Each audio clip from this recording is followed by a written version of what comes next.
told you earlier this week about some parking issues happening in the Bolden Creek neighborhood of South Austin, all because of the Christmas Affair event at the Palmer Event Center. Some viewers sent in reported emails to our newsroom wanting to know why the parking situation was different for this event as opposed to others. Chris Sadeghi tried to get to the bottom of it all and has more from Bolden Creek. Chris?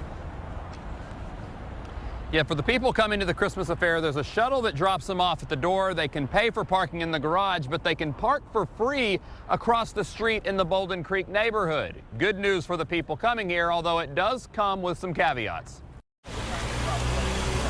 Greg Johnson lives on this street, but it hasn't mattered. And in past years, we've gotten ticketed in front of our own house because we have not been able to move the truck. So he had a plan this year. This is just your own little permit, asking the cops not to... Exactly. We're asking them not to put a ticket on the truck. So far, so good. No tickets, but the streets are busy, as Greg's dog found out. I should have got a leash for him anyway. During the Christmas Affair, temporary signs prohibit parking on one side, but not the other side on a street that sees its share of traffic. But you can see that's the problem. I mean, they have to stop a lot, and there's no room for a car to be coming the other direction. During bigger events like ACL, the neighborhood is shut down completely to outside parking, but the costs of barricades are paid for by the event. The Junior League and the Christmas Affair don't have the same size crowds or budget, so this is the middle ground the city and neighborhood came up with. The signs are pretty clear, but yeah, it's a little bit of a walk. There's a shuttle to bring people from the Barton Creek Mall. It takes too long. Shuttle takes too long? We got to get in there and get shopping.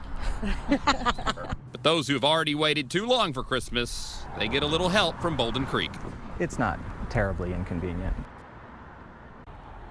For those neighbors who usually park in the areas that are now blocked off, they're being asked for the time being just to park on the other side of the street. The Neighborhood Association also says in the future they'll look at some other ideas, one of them possibly being a neighborhood permit for the people who live there.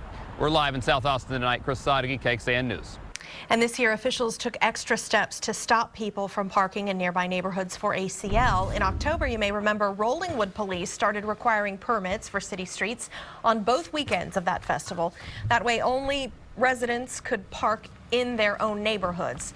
Officers also patrolled the streets to make sure no one snuck in. Police told us they only had to write about 20 tickets for cars that parked illegally.